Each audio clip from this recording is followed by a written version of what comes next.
that sat on them benches. I never talked to them boys that sat on them benches. I was in the game on 4th and inches.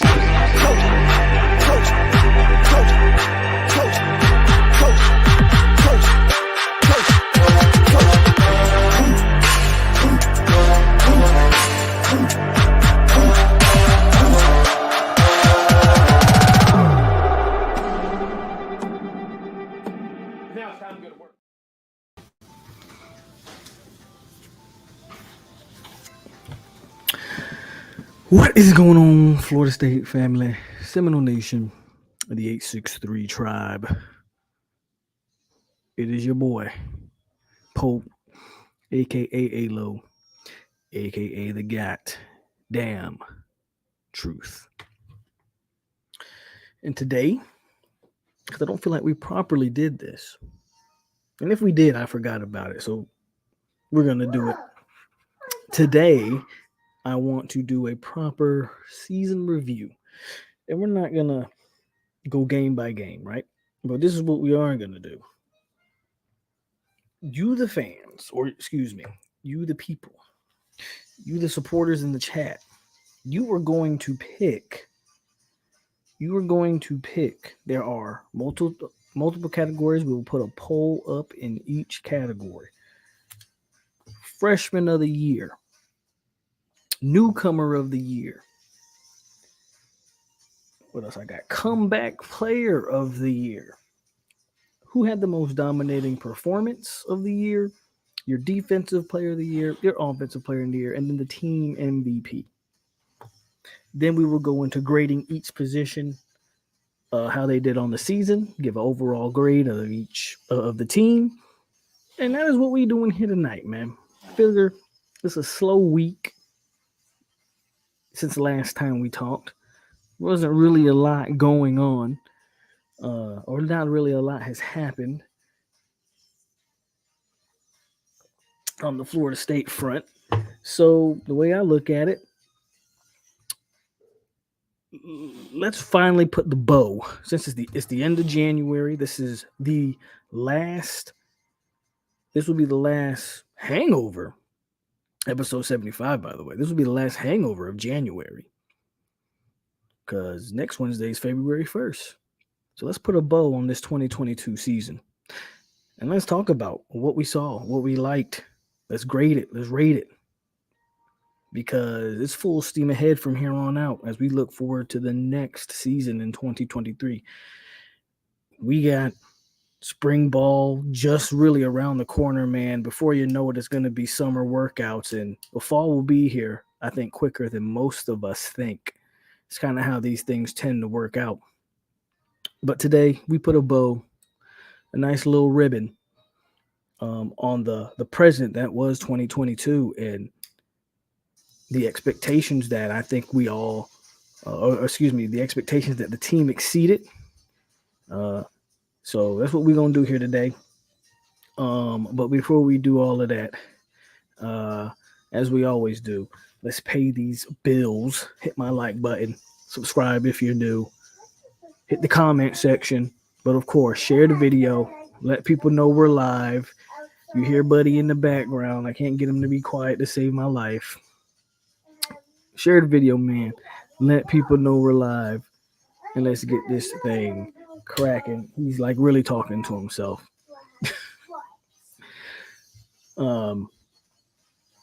And then we're going to hit this roll call real quick. So I'm going to give y'all a couple of seconds to hit this roll call while I try to get Buddy in the back to be quiet.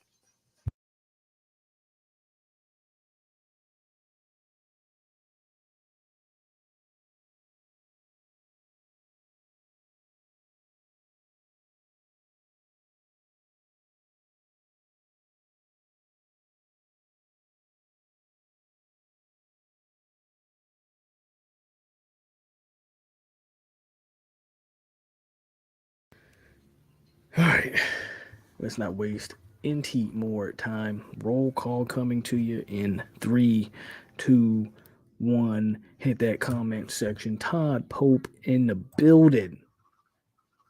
And happy anniversary, man, on your heart surgery. And surviving that whole ordeal. Shout out to Todd in the building. Raul Torado, member of the 863 Tribe. Damian Adams. Jonathan McIntosh. Rock Frazier. Let's get it. Champs 99. EMG. No Power. Island Boy. Serve 5, member 863 Tribe. Zoe. Ray Fitty. Tyler Hedden, member 863 Tribe. Black Shear in the building. And Richard is in the building. So that's all we got so far. So that's all we're going to shout out. As you continue to roll in, we'll continue to shout out Jamal M's in the building. Even if you're just now joining us, now we better hand out some season awards on this show. We about to hand out some season awards. So get ready for that. But you guys, Brandon in the building, was good with you. This is going to be voted by you guys. You guys are going to determine who wins these because I'm going to put a poll and y'all are going to vote on it, right? I have my own opinion. So I do have my own personal picks for these, but they won't be official. You guys will determine who officially wins. So in the first category up, and this is how we're going to run down these, right? I'm going to do the category. We're going to go over the nominees. Then we're going to talk a little bit about each player, man, and why they deserve or don't deserve. We're going to discuss it this way. It gives everybody time to vote. Then we'll eventually name the winner. Something different tonight. Why not? It's the way I look at it, man. I did hear that maybe there's a commitment tomorrow, but, we'll get there. We'll see what happens. I'll be honest with you, don't know much about this 24 class, so I'm not going to pretend like I know a lot about it. So we'll see. We'll see who it is, and I think I have rumors that it might be a receiver. So we'll see what little my man Ron pulls out his pocket. See what Pat. I'm typing Pat, so that's why I said Pat. We'll see what Dugans pulls out his pocket. That's what I'm hearing. I'm hearing a receiver potentially tomorrow, but again, y'all know me, man. I don't know nothing. I find out when y'all find out, so that's just the way I see it. So the first category, man, that you guys are going to be able to vote on is Freshman of the Year. Who is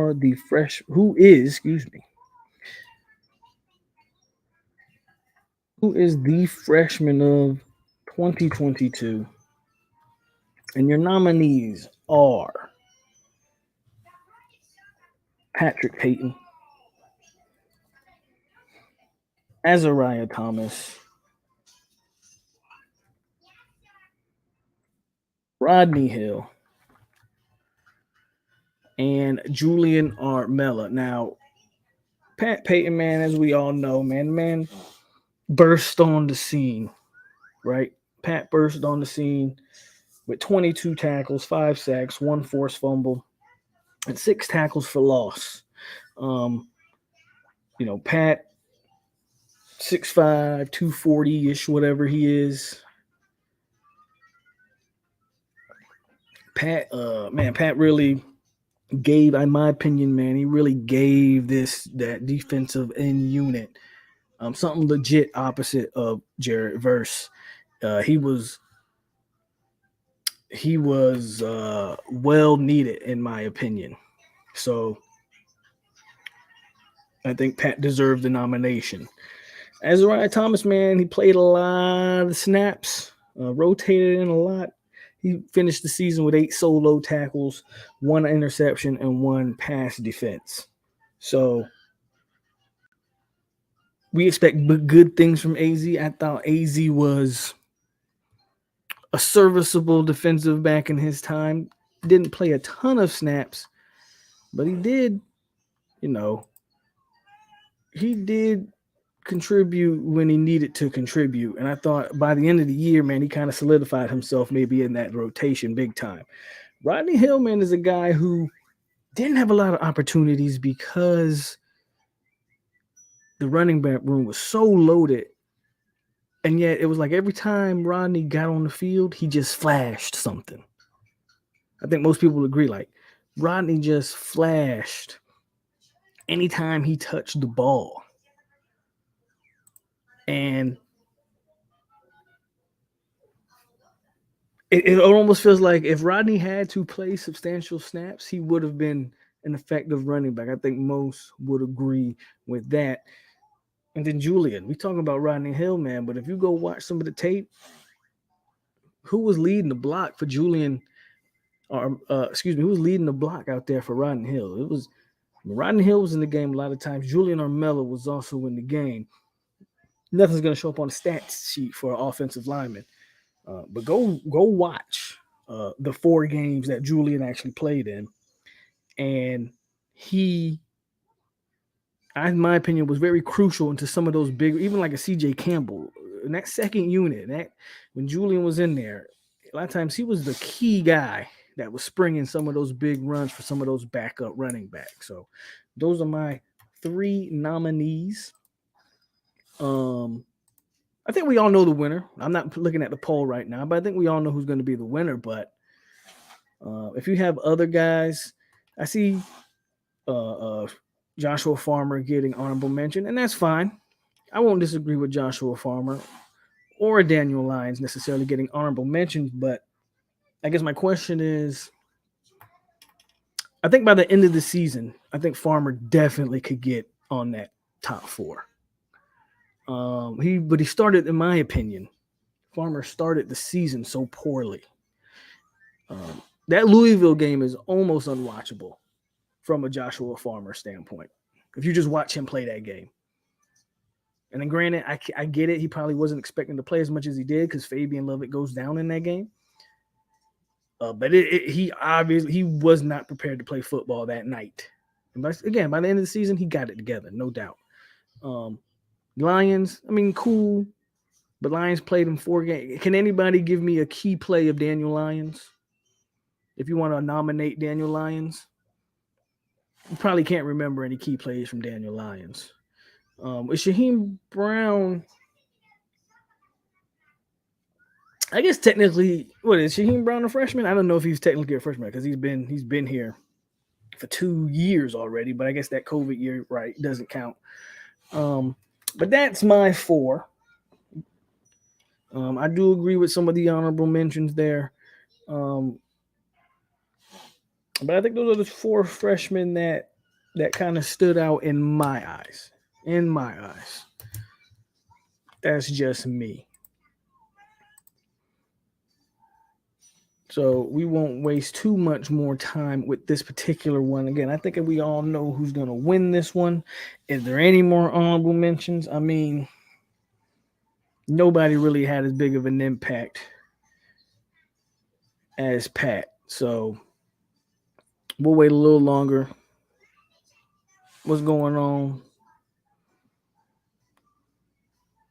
Brock Frazier says, I like Pat, and I think he gained another 15 pounds this year. He'll need to get definitely stronger if we want him to take that next step. Right? Pat's going to have to take that next step. Irv, what's going on with you? Says, good evening, Pope. Just wanted to peep in. Love the content, bro. They got me working late, so I will not be long. Hey, man, tune in later, man. You can always catch up later. That's what's up. Go out there and make that money, Irv. Is the portal closed? No, the portal's take that back. The portal is in a I don't think you can enter the portal. I think so. I guess technically, yeah, I think the portal is closed. I don't think you're allowed to enter the portal. Those who have already entered the portal can still commit or sign to other schools, even though you're getting into that weird time or that gray area where the spring semester's already started for most schools. Why would you report to certain schools late? Most of the people that's probably in the portal you'll have your onesies and twosies there. But to answer your question directly, yeah, the portal's closed in terms of entering it. You can still portal guys can still go if they're already officially in. Chad in the building. Uh, I'm glad we're back in it with KJ Bolden. I heard he was going to have a conversation with Surtain, so we'll see what happens with that. And if that's a guy that we'll see. That's a guy that everybody in the country wants. We'll see. We'll see what we can do. We'll see what we can do with that. Kane Zay in the building, man. Good to see you. I haven't seen a Miami fan around here in a long time. So shout out to you, Zay. Good to see you. Let's go ahead and close this poll. I don't think there's any more points. It's been open for 6 minutes. We only got 27 votes. So, but ultimately, looks like Patrick Payton with 89% of your votes will win the Freshman of the Year award, and I don't disagree. So that's one that I think we all be in agreement with. I did see some good honorable mentions there. And for this, we'll just throw some tomahawks on the helmet because I didn't do any tomahawks for the Oklahoma game. I didn't forget. I just didn't do it. So we'll finish off these tomahawks by throwing the rest of these on this helmet tonight. At least a majority of them. Next up, man, Newcomer of the Year. So Newcomer could essentially. So I was going to do Newcomer of the Year, and I was just going to mix freshman. I was going to mix freshman with it, and then I said to myself, you know what I'll do? We're going to do Newcomer of the Year. We're going to give freshman and Newcomer of the Year their own poll. The Newcomer of the Year is all those transfers guys that you bring in. Who were the top transfer guys out of the portal? The nominees are Tatum Bethune. Finishes the season with 43 solo tackles, 84 tackles overall, 9.5 tackles for loss, 3 sacks, 3 pass defenses, and 1 fumble recovery. Bethune was easily, if you check the stats, if you check the tape, Bethune was easily your best linebacker. And you see it again in the stats. I think Bethune is under the radar. I don't think we. Jared Reverse plays the sexy position. This is not a knock on Jared Reverse. I want to be clear, but Jared Reverse plays the sexy position. But I don't know, if there was a defender overall maybe more critical to Florida State's defense taking a step than Tatum Bethune. I don't think we give him enough love personally. I'm not sure we give him enough credit. Just how critical you saw it in some of these games, man. You saw it in some of these games when he was hurt and you had to play maybe Lundy in extensive minutes or whatever. You kind of saw it, right? You kind of saw it. So, yeah. And there's a lot of transfers to choose from. So I couldn't put everybody on here. I only get 4. The second nominee is Jared Verse. Obviously, we know about Verse. We all wanted him back. You're talking 22 tackles, 9 sacks, a blocked field goal, and 17 tackles for loss. Jared Verse, potential first-round pick, decided to come back. Look, we know what Jared Verse is. We know what Jared Verse is capable of. I just gave you all that about Tatum Bethune. But Verse gave you that legit pass rushing threat. He gave you that twitchy athlete off the edge without Verse, you still got Pat Payton, but without Verse, it's Pat, and really vice versa with those two, but without each other, again, would they be as effective, because you guys give D-Mac a hard time. What if it's just D-Mac and Pat? What are we saying about our pass rush? I'll let you guys answer the question, man. But Jared Verse, man, newcomer of the year potentially. Y'all let me know. Next up is Johnny Wilson. Johnny Wilson, man.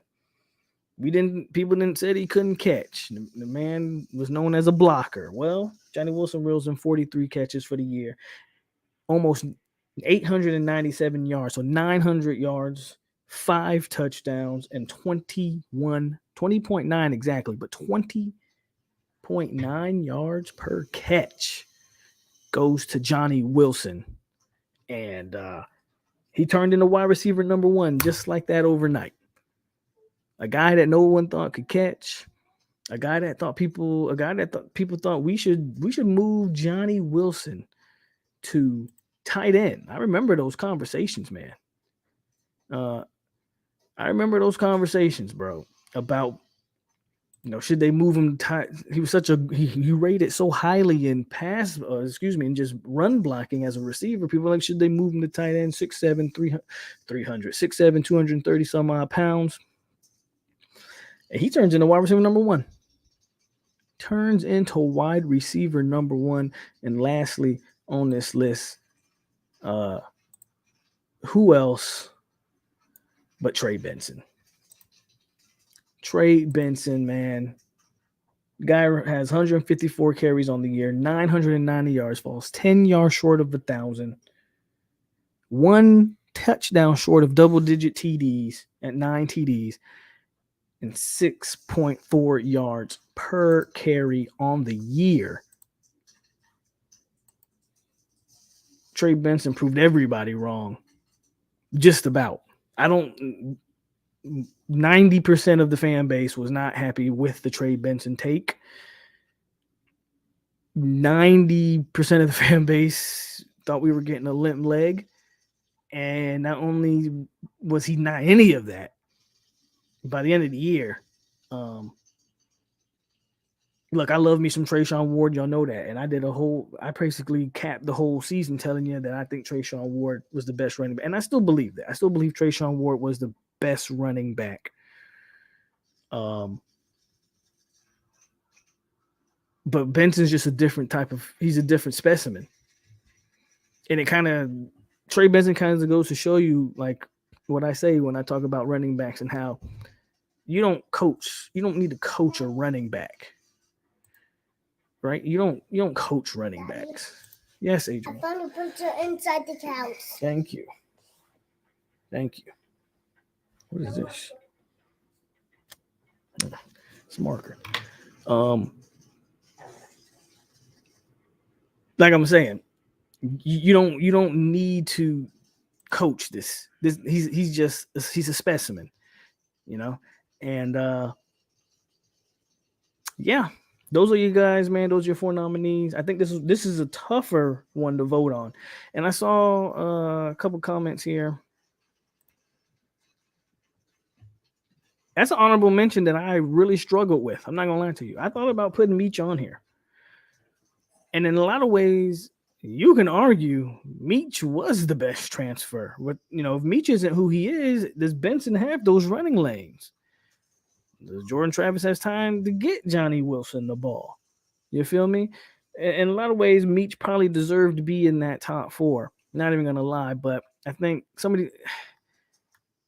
we don't give the big boys enough love, and I guess I can be guilty of this one right here, not giving the big boys enough love. But Benson and Johnny, I mean, you're talking about guys that change scoreboards, So I think that's why I put him over like an offensive lineman. But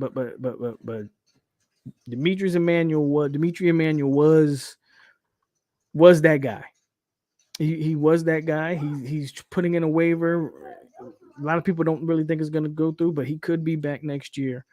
But Meach is definitely an honorable mention. Definitely an honorable mention, and definitely, if you think he's the guy, I can't really argue with you.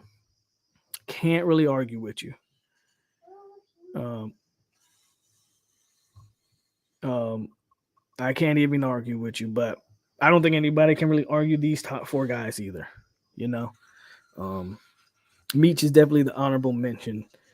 We didn't get to see much of Bless Harris. We got to see Turntine, but he was very hit or miss. He was really good at times, and he was really bad at times. As I think of some of these other, Micah Pittman, my opinion, he was just another receiver this year. We'll see what he can do next year. Deuce Span, we didn't get to see much of. He couldn't really crack any rotation. Am I missing another transfer? But I really think I don't think I'm missing any more transfers, right? So let me see how long the poll's been open.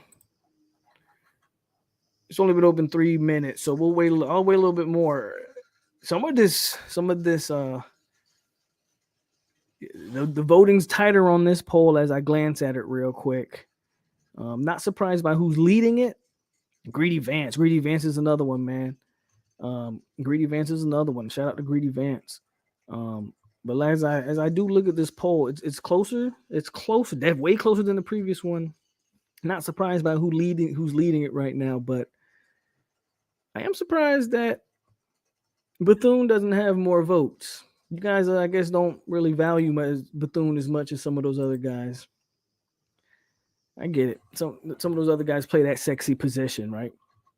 Lewis says Johnny was underutilized, in my opinion, especially in the red zone. You can make the case. You can also make the case that Johnny needs to be more consistent, right? You can definitely make that case. I guess I'm part of that 10% that liked it. Benson coming here was about 2 years removed from his injury.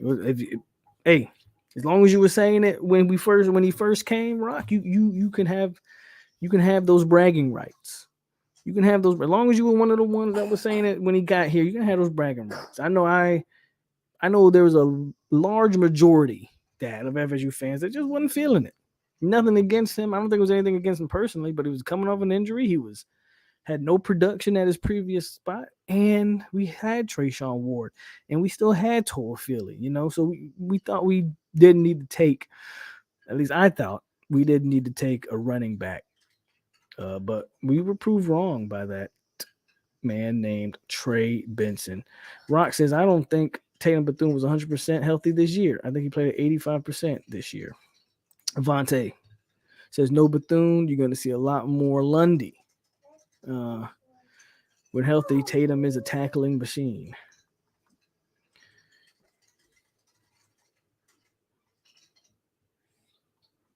Pittman deserves his flowers just for his work at punt return, just for fielding punts. I don't necessarily disagree with you. Or you're asking, why was he so underutilized? I just think consistency is the key, and I also just think, I don't know. They like to do other things in that red zone. I remember we tried to run fade routes in the red zone with guys like Micah Pittman for some reason instead of using Johnny. That's a question you'll have to ask the coaching staff. I probably don't even have an answer for that one. Don't even really have an answer for that one. What's up, Irv? Gotti's in the building. He says, what up, Polk and No Nation? Chris Robinson with the $20 dono says, what up, Polk? Orlando, want to check in. If you could name 3 players, not starters, that if they take the next step, we will win it all next year. Chris, you'll be jumping the gun with that question. I will answer that question later because that's another conversation. That's another conversation we are going to have. So you read my mind. But shout out to Chris with the $20, man. Appreciate you. I'm in Tallahassee, I'm with the Seminoles. I've been getting to this paper, focus on my goals. Trying to run this money up and pull up in a row. All this talking gangster, that shit getting old. We ain't gonna waste no more time on this poll. As you see, Jared Verse is your newcomer of the year. And I also voted for Jared Verse as a newcomer of the year. But I gave a lot more in my thought process when I was determining who was going to win this thing. It was between Verse and Bethune for me. Again, I just don't think we give him Bethune. Bethune got 3% of the votes. So you guys, for whatever reason, I don't know, maybe just not feeling Tatum Bethune as much as I am. But he's key in that defense, in my opinion. Flat out key. Next poll. Comeback player of the year. This one can be considered kind of hard, but not really. Right? I'll give you the nominees here. I think it's hard for certain reasons. Some people get attached. We get, as fans, we can get attached to certain players. So that might be why this one could be hard for some people. But first up on this list is Jarian Jones. Jarian Jones, comeback player of the year, and this mainly has to do with the way he ended the year. Definitely not the way he started the year. He started the year like he started the year like the same old Jarian Jones. By the end of the year, man, he's talking about a guy who was playing some good football, man, out there, playing corner, wasn't giving up the big play, was playing well in the scheme. Fundamentals look better. I don't know what light clicked for Jarian Jones, but I think he earns a spot on the comeback player of the year. Oh, shoot. Ontario Wilson. Pokey Wilson is next up on the comeback player. Now, this is one that you could argue maybe does he deserve to be on comeback player of the year? But I remember saying, like, I think Pokey can be a good player as long as he's not your number one. When he was your number one, man, just the mistakes got amplified. When he made a mistake, it was glaring. But with the emergence of Johnny and Micah Pittman being serviceable as well, and Kentron Portier being able to get in a rotation, all of a sudden, it was almost like teams forgot about Pokey. And he would just, against LSU and Miami, he would just have his moments of just torching defenders. I thought he stepped up this year, man. And when he wasn't being asked to field punts. He wasn't asked to do any of that extra work. And when he just played as a receiver, you're talking about a guy, he had 30 receptions for 495, so almost 500 yards and 4 TDs, 16 and a half yards per catch. Ontario Wilson, in my opinion, had a bounce back year. And his best year of his career is not a mistake. When he wasn't being asked to be a number one, all of a sudden, he started playing pretty well, man. Started playing pretty well.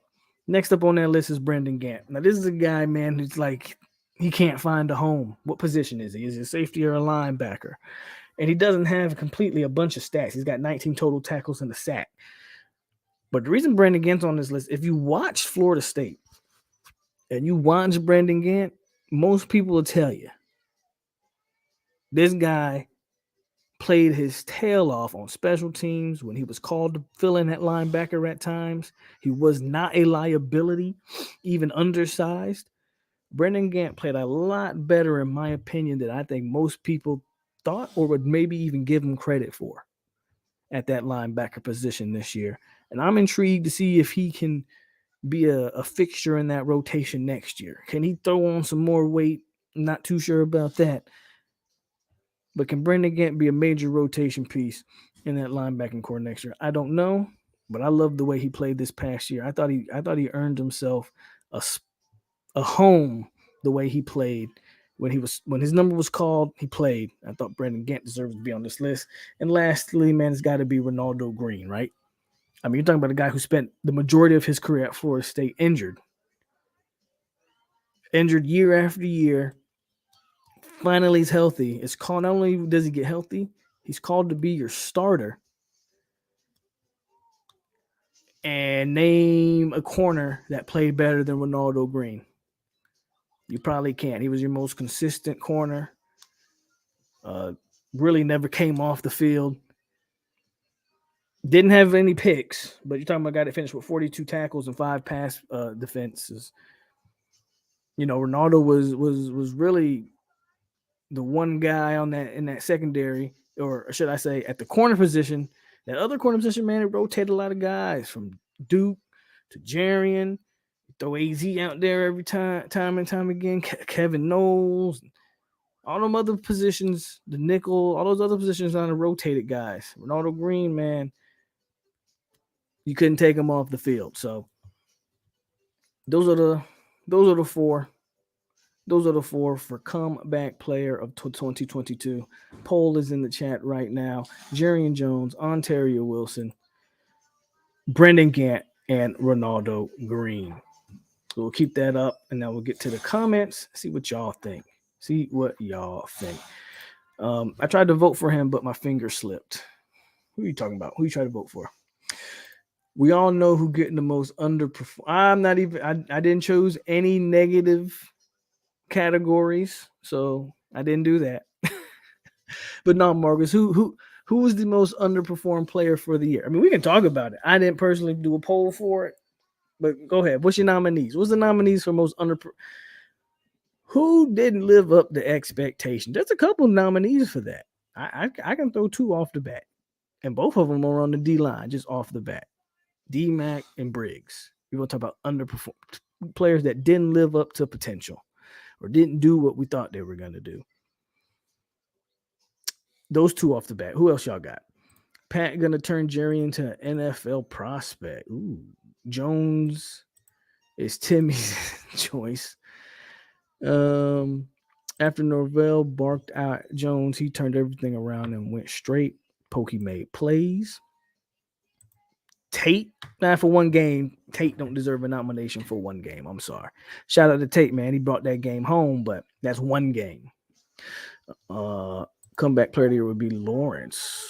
Toafili, LT is comeback player of the year. Why? I don't quite get that one.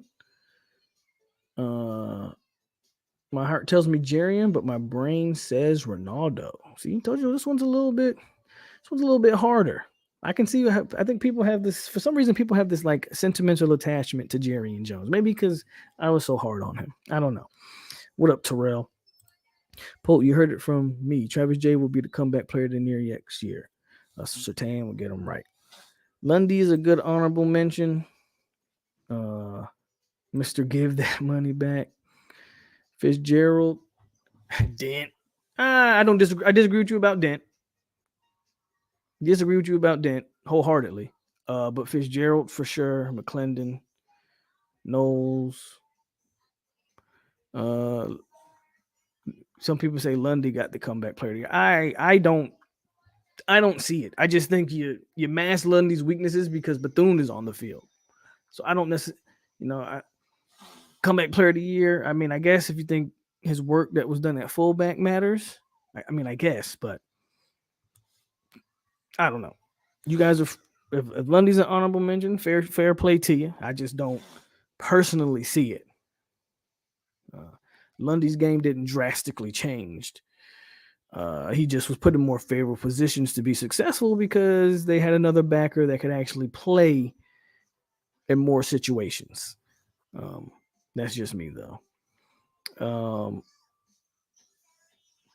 If Duke and Jay show up next season, Pittman can be one. Jarian Jones didn't make another step. He didn't make another step. That doesn't mean he didn't play well, though. Like, put it like this. You take Akeem Dent off the field next to Jamie, and you're asking a lot from Shaheem Brown and some of these other guys. I mean,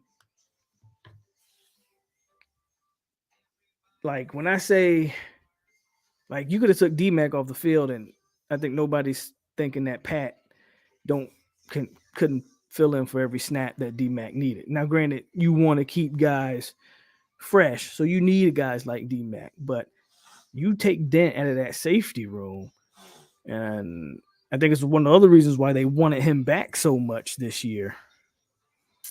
I'm not so sure. Not so sure you had anything there. We'll end the poll. Ronaldo Green, that was my pick too, but Jarian Jones is nipping at the heel. I don't know. Y'all want me to lead? I might leave the poll open a little longer. Y'all, there's only 26 votes on this one, and Jerry and Jones and Ronaldo Green are a close 1 and 2. A couple more votes for Jerry, and he could overtake Ronaldo. I think it's Ronaldo Green. That's who I picked. But we'll see. We'll see. I'll leave it open for a little longer. See if y'all want to. I know some of y'all might want to see Jerry and get that award. And what about Woody? What about him? He can't be comeback player of the year because he ain't came back from nothing. He could be freshman of the year next year, though. I won't tolerate Dent slander. If he's healthy for a full season, I see a monster.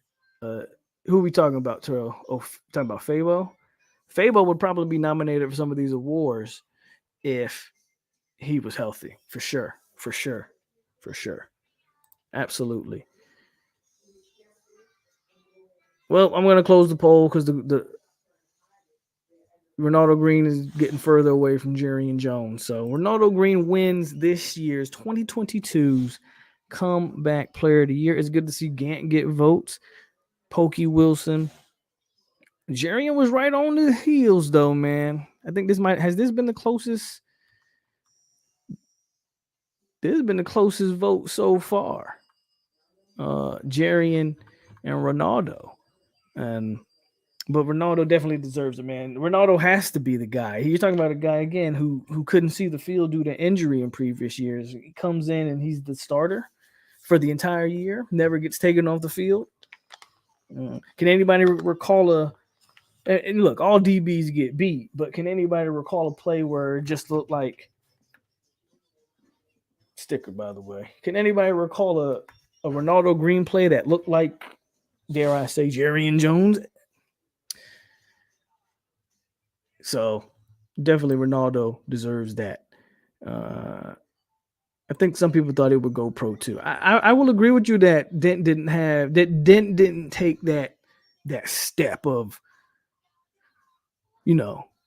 but I still don't think that he was bad. Benson already won. For one, Benson already won. Didn't Benson win the award? Hold on. No vert. Man, I'm choking.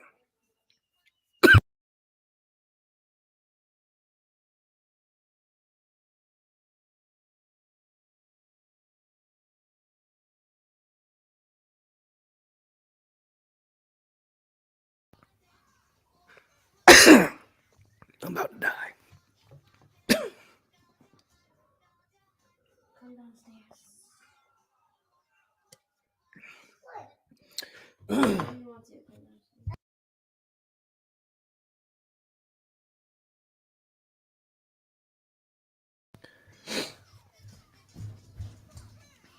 I'm trying not to die on screen. So give me a minute. I don't know what happened.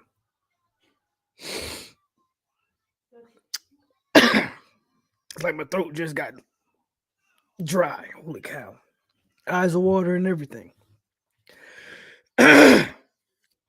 Benson could be comeback player. He had a major knee injury. For Oregon, sure. For us, he didn't play, so for me, he didn't qualify for comeback player of the year. Is Woody going to get meaningful snaps? That's what I was trying to ask. I think so. But that D tackle room, man. That D tackle room is loaded. He might not play. He might not get money snaps next year, to be honest with you.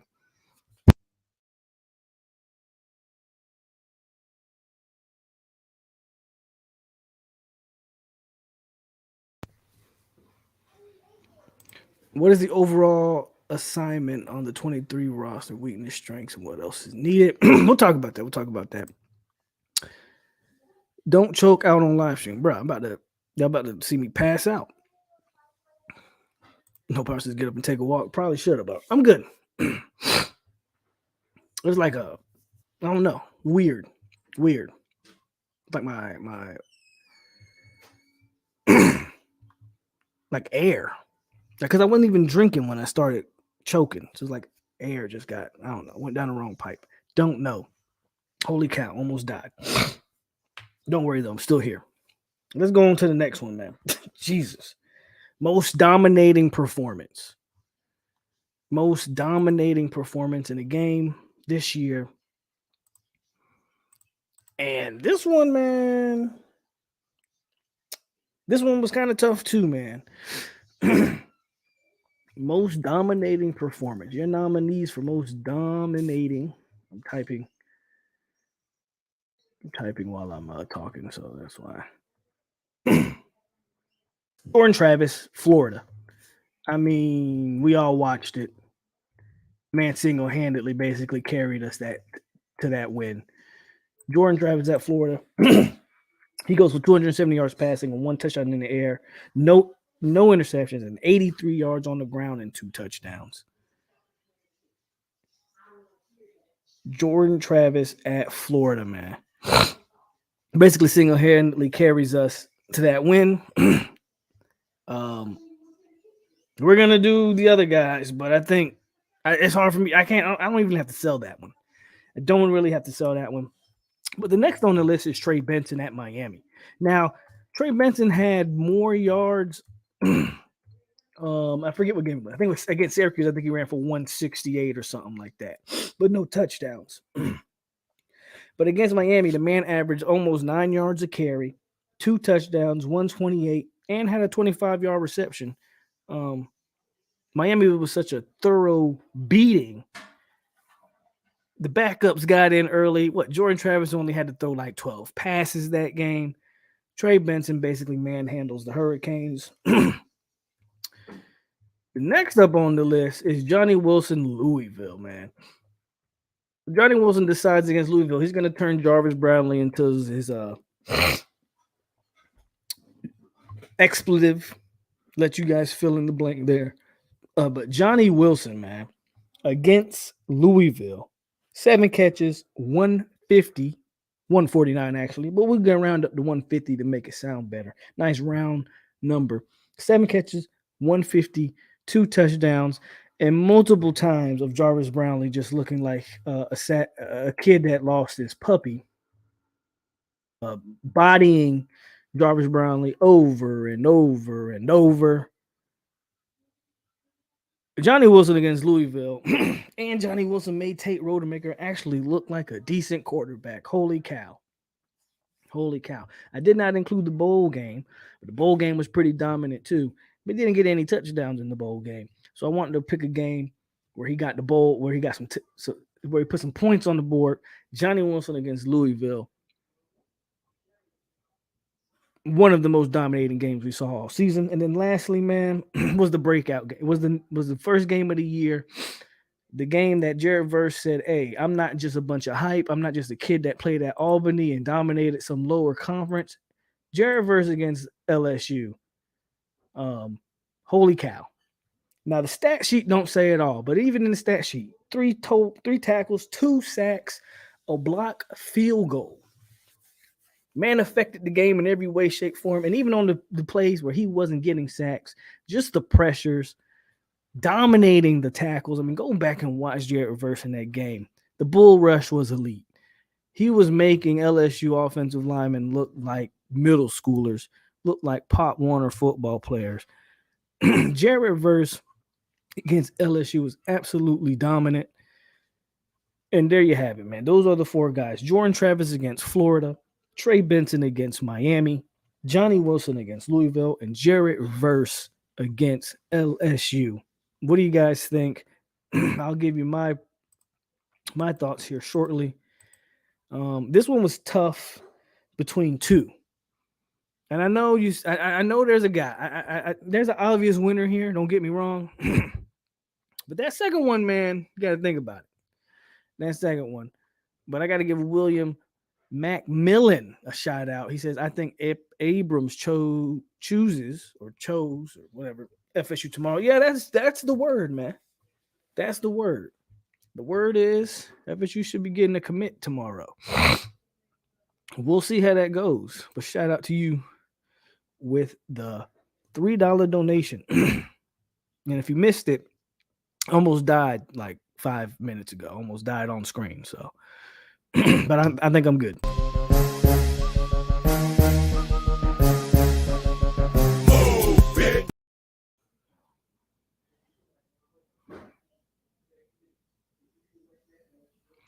Do we sign any? I don't think so. I don't think Florida State's really in it for anybody in high school. So, me personally, if I was predicting that, Ray, I don't think so.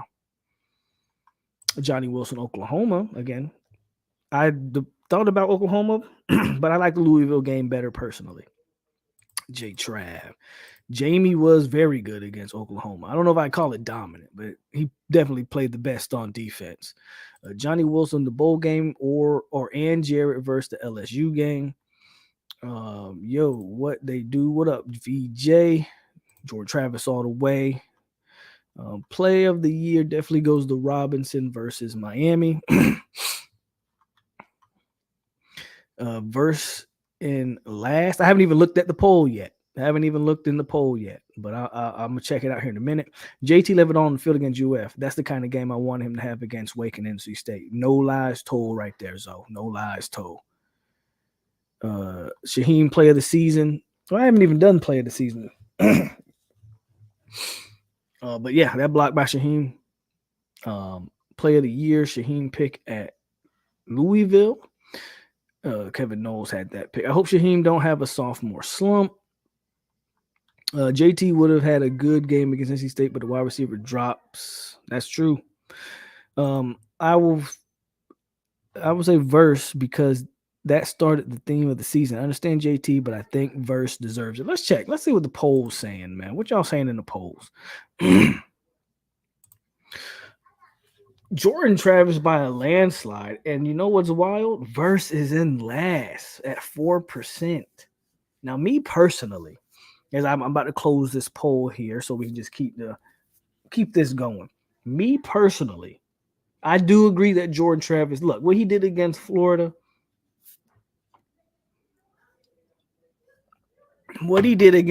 man, I think Zoe said it.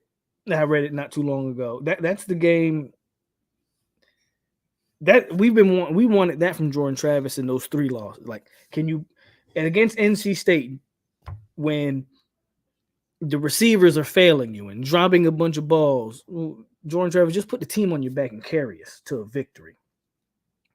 Against Clemson, can you carry us to a victory? He did that against Florida. I remember watching the Florida game and saying, holy cow, this guy, he finally had that performance. But it just shocks me, man, that y'all have Verse in last, because Verse is second. In my opinion, of all those, what Verse did against LSU, I did not see coming. Verse put his name on the proverbial college football world map with that performance against LSU. So that fact that he's last, you guys are tough. You guys are tough graders. We're going to end the poll there. As Jordan Travis, 70% landslide, wins the most dominating performance by a Florida State player in this year. That NC State game needed JT legs. He had opportunities to take off and pull read options, but just wouldn't do it. POLK, I believe Mark Norvell held JT back with his legs. Why do you believe that? I'm curious.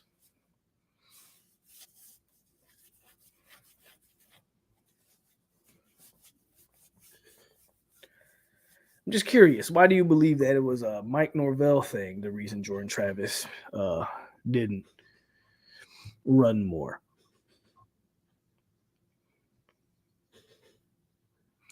Next up, man. as we only got 3 categories left. He was injured. I do agree. Remember, JT got hurt against Louisville, and I do think maybe they called some.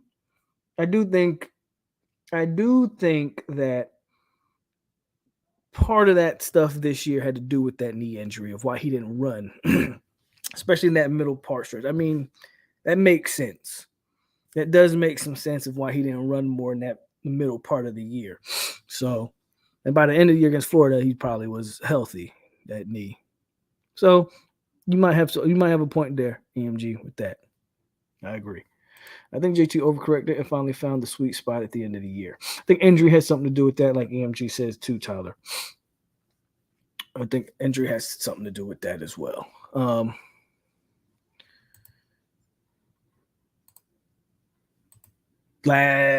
Sorry. Now we get into these big awards. The big awards. Defensive Player of the Year. Who was the best defensive player? And I'm just going to abbreviate. The Defensive Player of the Year. No, that's not what I want. Hold on. There we go. Defensive Player of the Year. Your nominees for Defensive Player of the Year. Guys, some of these guys we've already talked about. Jared Verse. Tatum Bethune. Jamie Robinson. Now, Jamie, we haven't talked about Jamie yet. This is Jamie's first nominee for any award.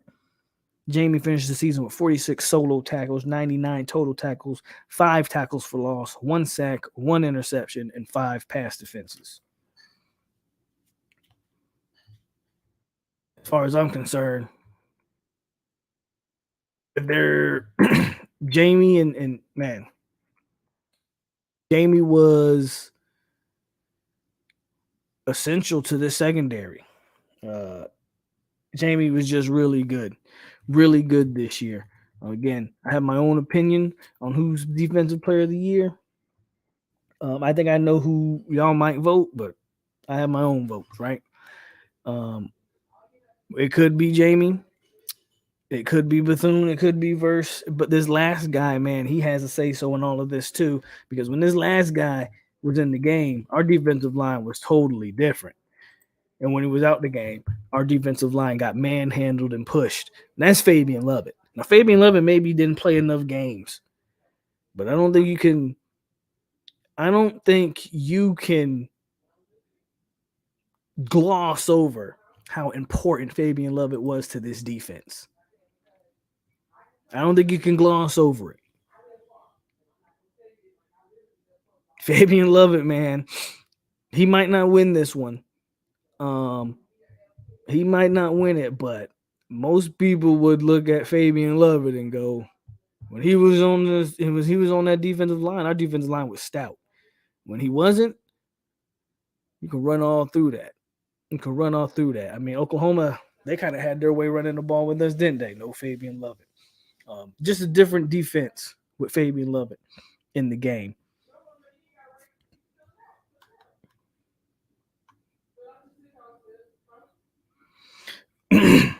Ray's got Fitty. Ray Fitty's got Jamie, Verse, Jamie. According to Warchant, he was told no running in certain games. Talking about Jordan Travis. Jamie corrected a lot of misassignments last year. Verse or Fabo. Got to be Fabo because we can't stop the run without him. I hope Shaheem Brown becomes Jamie, the eraser. Verse and Jamie split the award for me. Second vote is Fabo. Replace Bethune with Ronaldo. No, you're crazy. Y'all be disrespecting Tatum Bethune. Y'all, you crazy. Absolutely insane if you say replace Bethune with Ronaldo Green. Without Fabo, our defense was dying. Ronaldo Green, honorable mention. For Defensive Player of the Year, look, I gave Ronaldo Green Comeback Player of the Year. If you want to give him Ronaldo Green an honorable mention, I'm not mad at it, but Ronaldo Green's not more important than any guy I just named. So, like, if you want to put Ronaldo up there, okay, but then who you taking off? Ray Vitti said, who said that? Who said, I think it was Ray Vitti. Who said take Ray Vitti said replace Bethune with Ronaldo. Man, you're absolutely insane if you think that. If you think, I don't know what to tell you, man. If you think you can replace Ronaldo Green and Tatum Bethune, you might want to go back and listen to the stat sheet that Tatum Bethune put up for you this year. Matter of fact, I'll tell you what the stat sheet is. Tatum Bethune for the year: 43 solo tackles, 84 total tackles, 9.5 tackles for loss, 3 sacks, 3 pass defenses, and a fumble recovery. If you want to compare that to Ronaldo Green, 42 tackles and 5 pass defenses. Now, I will say that a corner isn't always judged by his stat sheet. Don't get me wrong, but nah. Can't do it. I just don't see it. Fabian is 2. I believe Lovett came back because he felt he owed no nation. He felt he had some unfinished business. Fabian didn't play enough games, but I definitely think we beat Wake and NC State if he had played. Tatum was a monster this year. Jamie easily. He played every game. What up, Chris? So we've been voting on some awards for the year. Right now we're on Defensive Player of the Year. There's actually a poll in the chat, Chris. Check it out. But the nominees are Jarrett versus Tatum Bethune, Jamie Robinson, and Fabian Lovett. Ronaldo may be moved next year. He can't be Defensive Player of the Year. I give it to Jamie. We needed him against in the Florida game.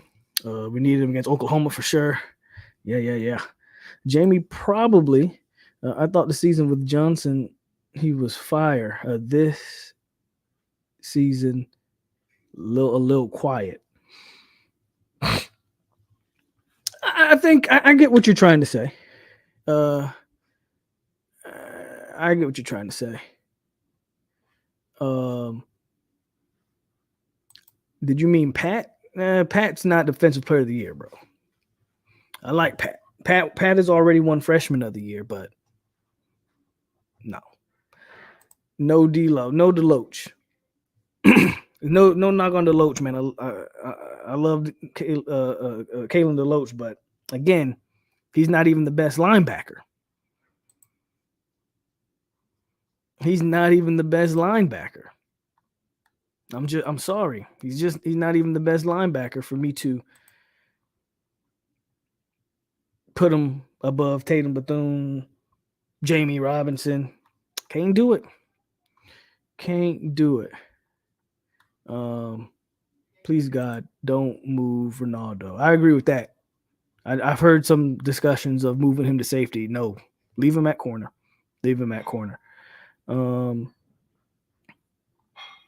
So that's me. Let's look.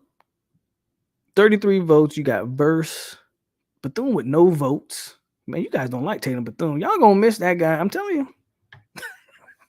Y'all have disrespected Tatum Bethune in every poll that he's been in.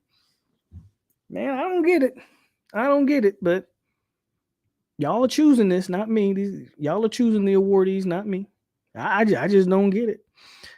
Jamie is my choice. Jamie is my personal choice. He's the guy I chose as well. So you guys, we're on the same page with Jamie Robinson as Defensive Player of the Year.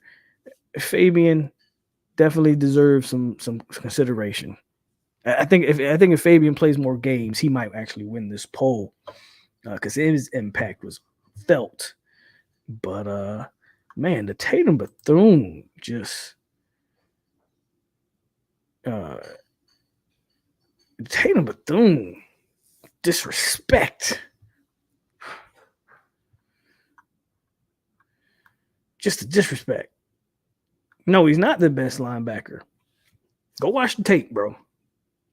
That's all I'm gonna say. Go watch the tape. And if I compare the stat sheet, yeah, he played with injuries. Bethune played with injuries by the end of the year for sure. And some people don't even think Bethune was healthy for a majority of the year. Check the stats. If I compare Deloach's stats to Bethune's stats, it's almost like cutting it in half. But Bethune finished with, what is it, 84 total tackles? I think Kalen Deloach finished like 40 some odd tackles. It just, Deloach isn't the best backer. We talk about people masking other people's weaknesses. Tatum Bethune did so much. Y'all just disrespecting my man. Let's move on, man. As Jamie Robinson definitely deserves this one. No doubt he deserves it. We'll close this poll. Jamie Robinson wins your Defensive Player of the Year. Now we got Offensive Player of the Year. This is another one that, you know, maybe this one's not that hard. But very similar to like the Heisman. Do you not give it? You give it to someone else because you know this guy's gonna win the bigger award, which there's one more award left, and that's just the team MVP. But of course, Offensive Player of the Year, Jordan Travis. I mean, what more needs to be said? Your quarterback was the guy this year. He was everybody. He was everything everybody needed him and wanted him to be. I still think maybe Jordan Travis is on PEDs or something because the progression he had this year was absolutely ridiculous. So I don't need to rehash his stats. Y'all know what he was. Y'all know what he did. Y'all know Jordan Travis, man. Jordan Travis. But you got some other nominees, man. So don't sleep on some of these other guys. Trey Benson. Trey Benson, man, has to be on the list because the man almost ran for 1,000 yards. The man was a walking highlight tape. And when I say highlight tape, I don't mean breaking ankles. I mean you're talking stiff arming guys in the next year. Kamari Wilson still hasn't gotten up. Kamari Wilson's probably still flying through the air. That's how hard he got stiff arm. Miami guys was scared to tackle this dude. And Trey Benson, man. Put some respect. I'm going to tell you somebody else you need to put some respect on their name. When was the last time FSU had a first team All-ACC offensive lineman? Well, we had one this year, and his name was Dylan Gibbons. Put some respect on Dylan Gibbons' name for the football player he is and the man he is. But when's the last time? Who can name the last FSU All-ACC first team offensive lineman? They got to show some love to the fat boys every now and then. Dylan Gibbons gets on the list of Offensive Player of the Year. First team All-ACC. He was first team All-ACC. You got to put some respect on it. And I actually struggled, man. I struggled with this fourth guy because there were some other guys that I thought about. I thought about throwing Trayshawn Ward on here. But ultimately, I had to go with the guy who led the team in receiving yards. So Johnny Wilson is right back on the list. Offensive Player of the Year. I had to go with the guy that actually led the team in receiving yards and touchdowns. You lead the team in two categories. You probably need to be on the list. Johnny Wilson's on the list. So there's your nominees for Offensive Player of the Year. It's going to be interesting to see how y'all voted. Do y'all want to give someone else some love, or y'all just going to let one guy just take all the hardware home? But it's an interesting conversation to have. Let's get to the comments, see what y'all think.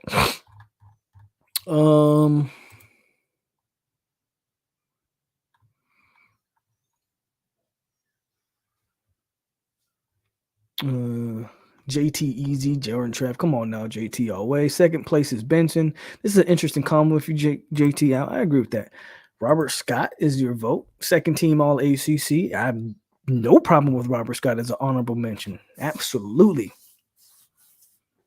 And that was actually the player that I thought about taking Johnny out for and putting Robert Scott in there. But I was like, excuse me, then I was like 2 O linemen. Showing too much love to the fat boys, maybe. So I went with had to go with the leading receiver, right? But Robert Scott is a great honorable mention. And if you want to replace Robert Scott with Dylan Gibbons, I necessarily wouldn't be mad at that. But I got to show respect to the guy who made all-conference team, first team all-conference team at that. Ward Solo won the game in Oklahoma. My bench and stiff arm, second only to Greg Jones. Stork. Probably Cam Irving and I didn't check this, but if I had to guess, I would say Cam. Cam probably was the last offensive lineman to finish first team all ACC, but I don't know that for a fact. But if I had to guess, my bet would go to Cam. Remember, Cam played a year after. Cam went first round the year after Stork won the award for best center. So we're gonna miss him next year. Not so much talent, but leadership. O-line damn near fell apart without Robert Scott. The new kicker will win nothing. I would put Meach over Gibbons. Shout out to Meach. I ain't mad at that either. I'm just giving respect to the guy that actually made first team all conference. So that's why I threw Gibbons on there. I'm not gonna waste too much time on this poll because I think we know exactly how this ends. And yeah, Jordan Travis by a landslide. Jordan Travis by a landslide, 73%.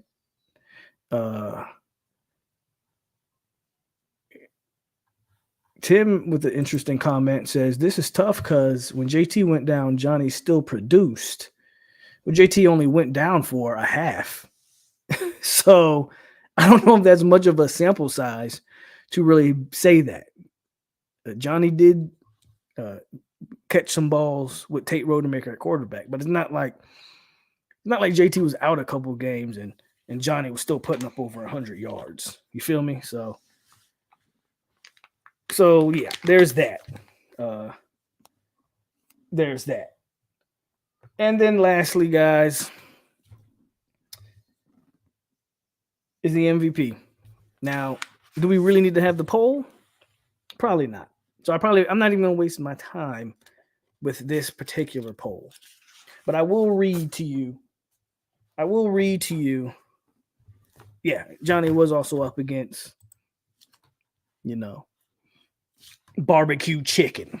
So free chicken, easy work, slight work. So here's the nominees. We know who's going to win this thing. But team MVP, Jordan Travis, Jared Verse, Jamie Robinson, Trey Benson. Let's just give it to JT and call it a night. Let's not even play with the MVP. I thought maybe y'all would lean a different way with offensive player of the year. Like y'all would give it to someone else because you knew Jordan Travis would most valuable player, right? But at the end of the day, man, Jordan Travis takes home all the hardware. He took home most dominating performance of the year against Florida. He took home your offensive player of the year. He took home your MVP. Let's knock out some position grades, man, and let's call this a night. How's about the entire team award? They all had something to do with turning this thing around. Absolutely. That's why we finna grade we got to grade these players. We're about to grade these players. Position grades, man, for the entire year. Again, this is, if you're just tuning in, man, hit the like button. This show has been basically the 2022 season in review. And we're gonna close out with reviewing the positions. And we start with quarterback. And of course, does quarterback get anything less than an A+? I mean, seriously. Quarterback is an A+. You know why it's an A+? Because when they did have to play the backup actually wasn't now that first pass he had. That first pass, I was, it was. Y'all remember my halftime rant of that Louisville game? If you don't remember it, go back and watch it, and y'all hear everything I had to say about your boy Tate Rodemaker.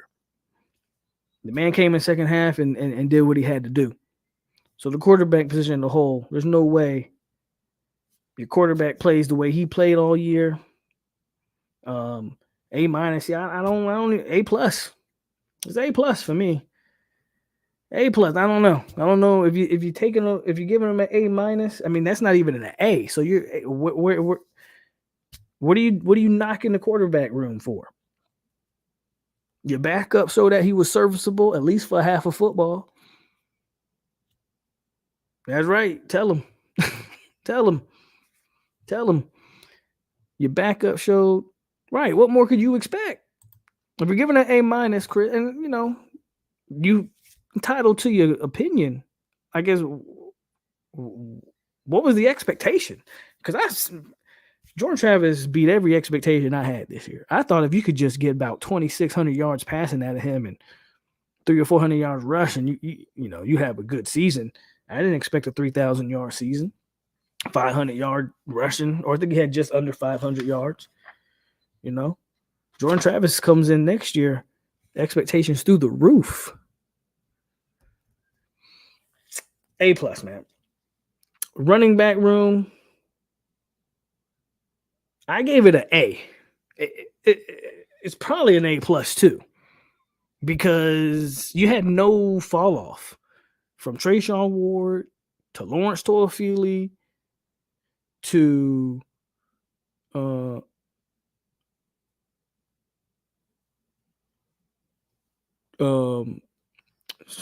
just drew a blank. Trey Benson, and then even your freshman Rodney Hill and these CJ Camp. Entire running back room had a chance to show flashes this year. Florida State had a game where three running backs ran for 100 yards. I don't know how your running back could probably be anything but an A plus. And I originally gave it an A. But now that I'm thinking about it, A plus. Because even when a guy didn't have it, what y'all doing? He said that we had to stay downstairs, so I'm bringing him downstairs. Okay. Go. Even when Trey Benson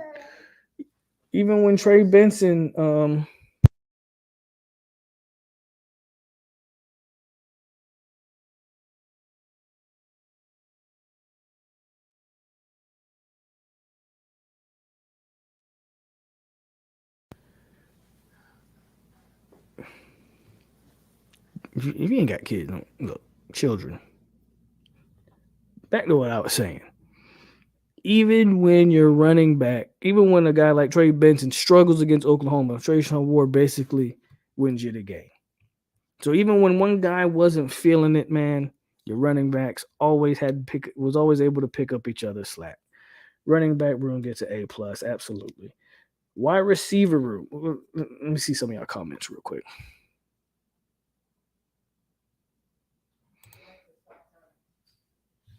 Well, this award thing was kind of new for me. So, Jonathan, you're absolutely right? So next year, we do the same awards, but we predict them, and then we'll see how our predictions lined up with actually who wins them. Absolutely, Jonathan. Is it good for Jordan? Well, definitely good for Jordan. So when I'm basing my grades, I'm basing it off, by expectations, right? I can't grade Jordan against CJ Stroud or something like that, or Bryce Young, because no one in their right mind ever expected him to be anywhere close to that. So if you want to have that expectation and grade him against that, then fine. Then yes, your quarterback room falls short. Jordan Travis threw for 1,500 yards last year. He doubled that. That's an A plus. That's what I'm basing that off.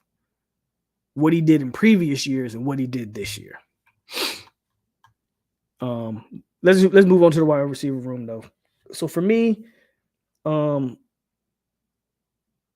I got to give the wide receivers just a solid B. Just a solid B. There were too many drops. There were too many drops this year from the entirety of the room. Johnny was good, but even he had too many drops. Too many drops in key games at key moments. I mean, NC State is still glaring to me. But just B, just a solid B for me for the wide receivers. They were good, but they weren't great for me. They were good. They were definitely an upgrade from last year, but they were nowhere near great. You know, NC State, you can blame the NC State game on whoever you want to blame it on. Some people blame it on Jordan Trapp. I told y'all after the game, wide receivers failed them. Wide receivers failed them. Wide receivers failed them in that game. And yeah, just a solid B. Just a solid B. It's not a bad thing. Got room to improve. Just a solid B. Same thing for the tight end room as we move along. I love what Marcus and Douglas was giving you by the end of the year. Shout out to Cam McDonald, man. He was a Knoll through and through. He's another guy that was just inconsistent. Another guy that was just inconsistent always. But the tight end room eventually started coming around. Right. Both. You can argue both groups. You can argue tight end and wide receiver last year was a fat F. So for me, the tight end room just gets another solid B. Because it's such an improvement from where it was, but they got a lot more room to improve. You feel me? So that's how I look at the tight end room. And by the end of the year, man, Marcus and Douglas was showing that he was the go-to guy in that tight end room. And maybe if you get him more involved earlier in the season, maybe your tight end room's a B plus or an A, right?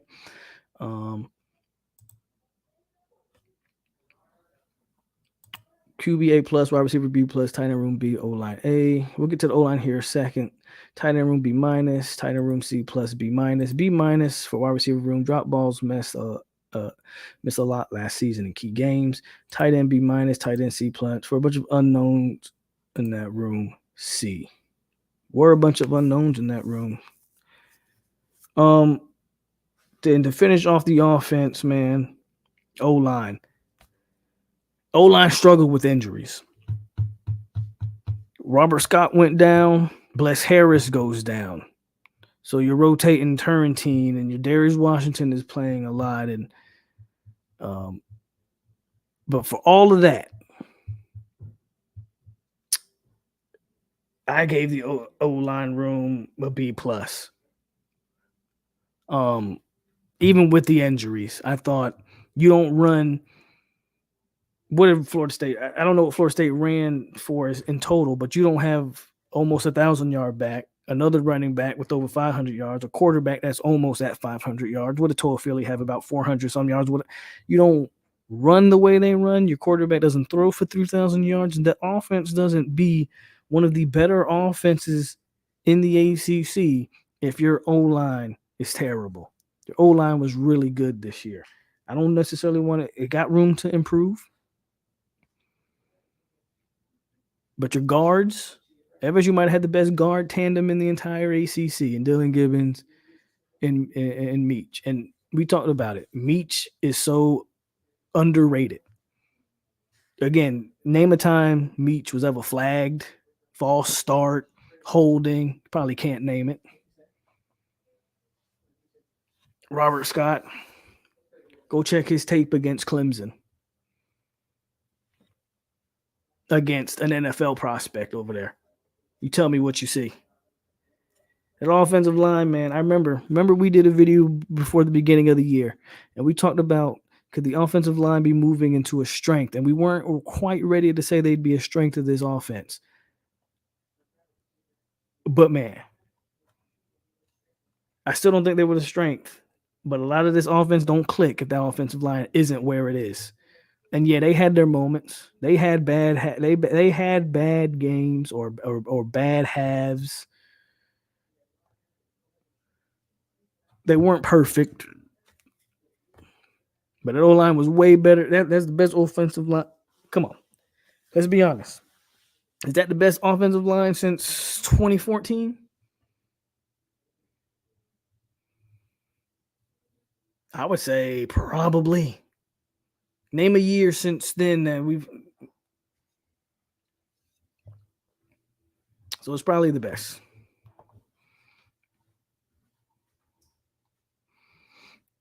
Rock says B minus. Short yarders was terrible.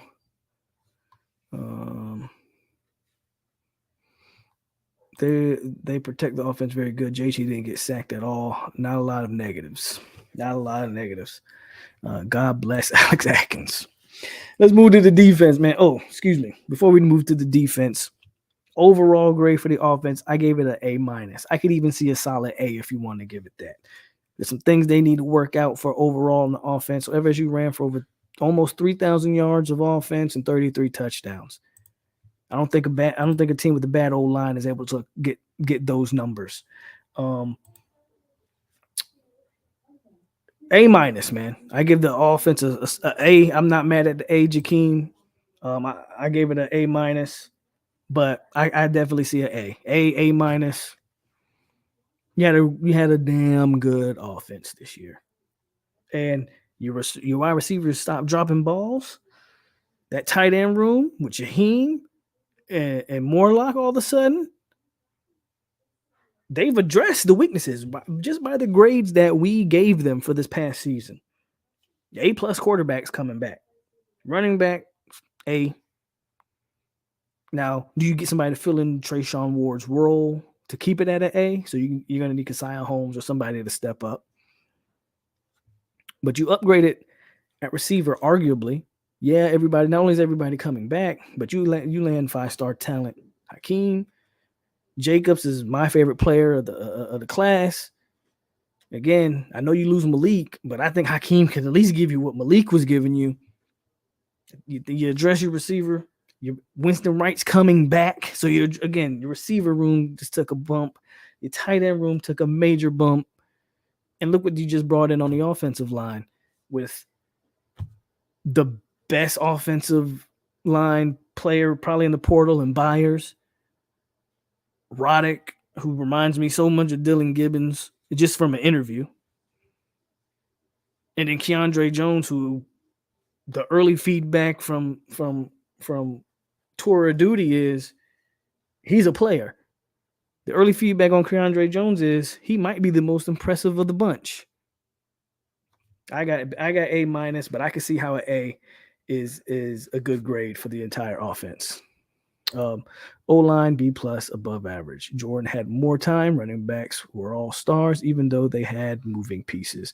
Overall B+.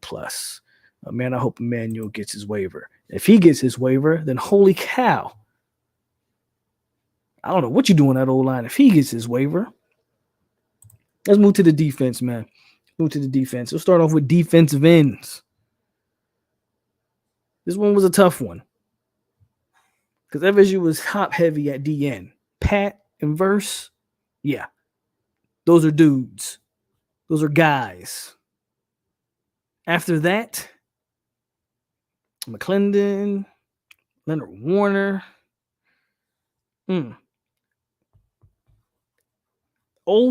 Ultimately, I gave you defensive ends an A. Verse and Pat, in my opinion, were that good. I think Verse and Pat, in my opinion, were that good.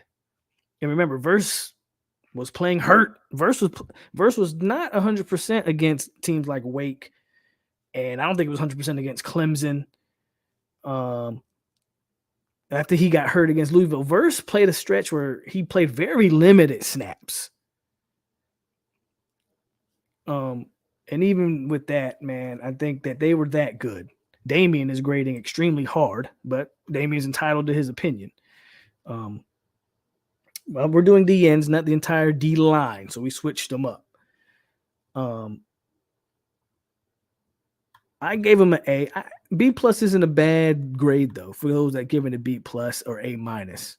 Maybe I'm being a little bit too generous, and that's fair because I am talking about how after Verse and Peyton, it drops off a cliff. Briggs essentially really didn't give you nothing. Leonard Warner played a lot of snaps, but he was just a body to throw out there. And we all thought D-Mac was that third guy, and he just, in my opinion, man, D-Mac was just another body out there. Can anybody think of an impactful play D-Mac made on the year? You probably can. If you can, congratulations. So you guys are probably actually right, more correct than me. B plus, B, maybe B minus is being a little bit hard, but a B plus, A minus, B plus, yeah. I mean, Verse and Pat are those guys, but after that, man, it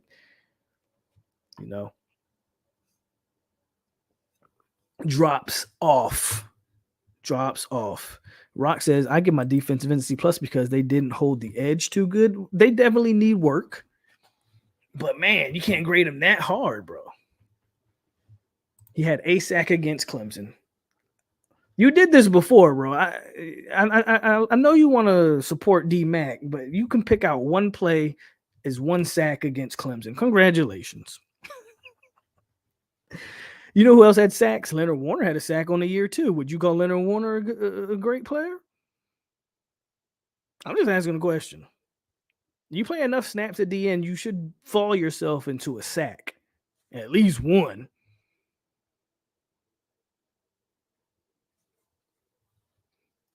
Got a fumble in the Louisville game. Okay, so D-Mac's better than y'all say he is. Okay, cool. Who caused the fumble, though? Did he force a fumble or did he just pick the fumble up? Okay, that piece just doesn't stand out. Yes, he is. Talking about Patrick Surtain. We did a whole show on him like last week, Wanda. And obviously FSU felt the need to address the defensive end position because you went out and got Gilbert Edmond. You did everything in your power to make sure Jarrett First stayed. And yeah.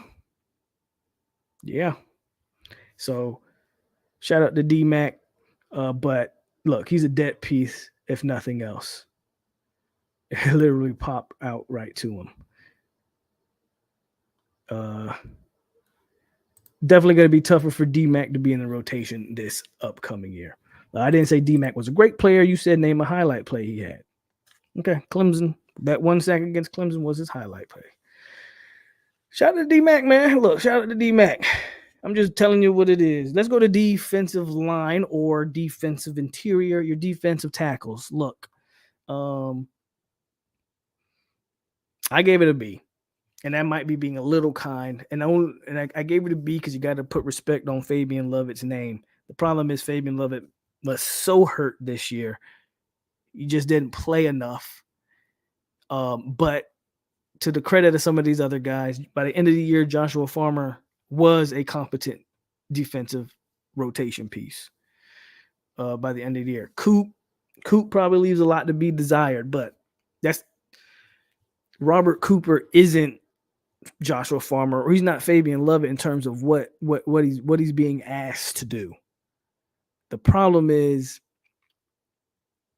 Coop and Lovett were really good together because they're polar opposites in what their skill sets are. Problem is once Fabo goes down, I don't really think you had anybody that could fill that role. And Cooper can't fill that role because that's not what Cooper's game is. So injuries hurt this unit.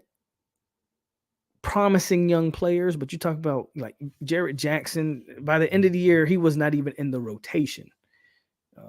When you start talking about the Syracuse game, you go back and watch Jarrett Jackson, who's at Michigan State right now, if I'm not mistaken. He actually transferred out. But Jarrett Jackson, by the end of the year, he's, Farmer had got his playing time. Joshua Farmer, Malcolm Ray had jumped him. And we had young guys in there, man. Daniel Lyons started getting more burned than Jackson. That's why Jackson transferred out. And frankly, you're going to need the same kind of attrition, or you're going to need the same type of jump this year. I think this year, though, Lovett and Fisk, that's a lot more explosive on the interior. Then you bring in Daryl Jackson. All you need is Farmer to take the next step. I think they moved Briggs back inside, where in previous years, Briggs has been effective, way more effective interior than he has been on the edge. And I need somebody to jump Malcolm Ray. That's not a knock on Malcolm Ray. I just don't know if Malcolm Ray is really the answer there. I need Lyons. I need Bishop. I need Tafasi. I need somebody to jump Malcolm Ray. If Malcolm Ray can hold him off, kudos to Malcolm Ray. I just don't know if he is, that's just me, though. That's just me. But I gave the D-line a B. B's probably being kind. I see a lot of C pluses and C minuses, and I'm not mad with any of those grades, if I'm being honest with you. It's hard to B minus. Yeah, I gave it a solid B, but they're probably more so a B minus, B plus. So I agree with you guys. I think you guys are right. And I think this year, though, that defensive tackle room could be a strength more so than it was last year. Linebackers, man. This is another position, man, that's top heavy. I think the Loach and Tatum Bethune could be your best linebacker duo in the conference. Problem with that is, again, once injuries start happening. Shout out to Lundy. I do think Lundy had his best year. So I want to give credit and props to DJ Lundy. He's still not an every down backer. And thankfully, we don't have to see him as an every down backer. Now they were able to use him in a much more reserved role, or use him in roles that he would excel in the skill set. So even if you like the Loach, Bethune, and Lundy, after that, there ain't nothing. Amari Gaynor is now at North Carolina, but when he was on the team, I'm sorry. After Lundy, there is nothing. You want to talk about falling off a cliff?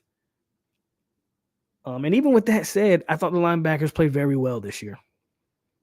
And I gave them a B+. Because I think your top two guys are that good. I think the Loach and Bethune complement each other very well. And I think they are that good. And I think Lundy brings another great dynamic to the room. He's a different skill set than both of those guys above him. And you need those guys at times.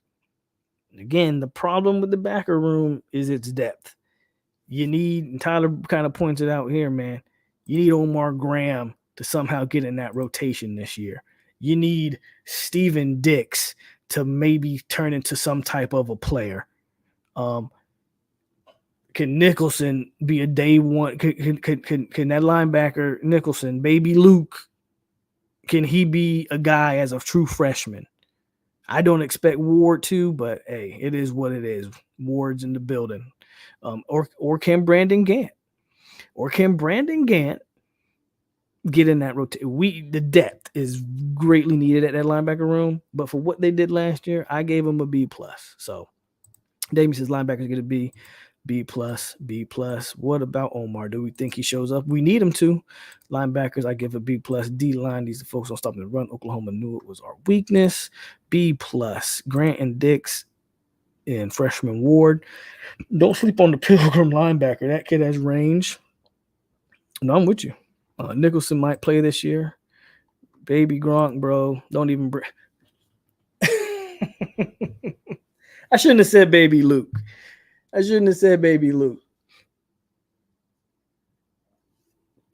If you don't know what Tyler's referring to, you probably don't want to know.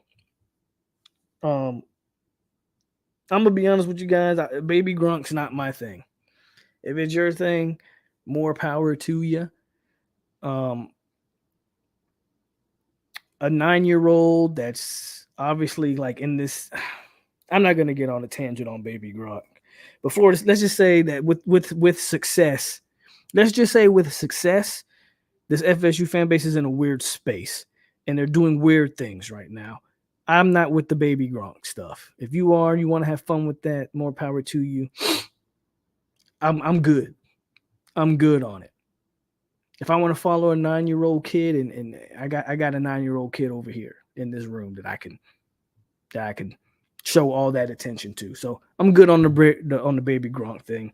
I'm not gonna waste no more time on that. B plus linebackers still lack speed. What is the thing with the baby Gronk thing? I don't get the Gronk thing. I can see Brandon Gant make a major improvement like Lundy did this year. D-line fail, linebackers at times. That's true. Usually your D-line will do that to you. I don't understand baby Gronk either. Todd DeLoach doesn't have speed. I think you're asking. Baby Gronk is corny. That 2031 class looking real nice. That's when I finally judge Norvell on recruiting. I'll leave it to Tyler to make some jokes because I'll leave that baby Gronk stuff alone. Jeff, my man Jeff, good to see you in the building. $10 says hello and go Noles. Hey man, go Noles. My name is Jeff. Let's wrap this up. We've gone longer than we usually go on the hangover, but we're gonna finish up these grades and we'll get out of here. Corners, man. I'm glad that everybody's kind of on the same page with that.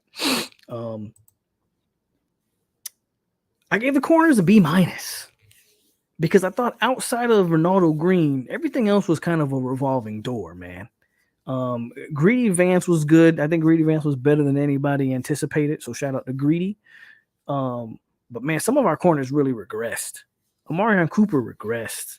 Like if Amarion Cooper would have been what he was this year as a freshman, holy cow, we would have had the best two corners in the ACC easily. He regressed. Kevin Knowles didn't seem to be the same. I think Kevin Knowles played better than Amarion Cooper, but still, he wasn't quite the same player that he was as a freshman, right? Jerry and Jones started the season off Jerry and Jones-esque, and then by the end of the season, he had actually became pretty good. And it got to the point, man, where we were starting to rely more on Azariah Thomas and maybe more than we needed to be. And just too inconsistent. I see a lot of you guys are kind of down on the corners as well. So I think we're all on the same page, like C plus, B. I gave him a B-. So C plus, B, B-, C plus, C plus. Yeah. So I think we're all kind of on the same page with the corners. It was too inconsistent, man. Wasn't Cooper hurt, or did he just live it up? I think he had an injury. The problem is, man, if he was hurt, right? I think the injury set him back, but I don't think he played injured. I don't, because they kept throwing him out there. So to me, there's no way he was hurt. I think he had an injury during the offseason that might have set him back. I don't think he was hurt during the season. Jeff with a $20 dono says, I've had you on, but I was talking on the phone for at least more than half an hour. How much did I miss? Well, man, you almost missed the whole show. So go back and watch it. We basically were just handing out awards for the season. We're doing the final grades for the 2022 season. And after this, we close the book on the 2022 season, man. And we move into this offseason and we go forward from here. So after this, we close the book. But shout out to you again, Jeff, with the $20. My name is Jeff.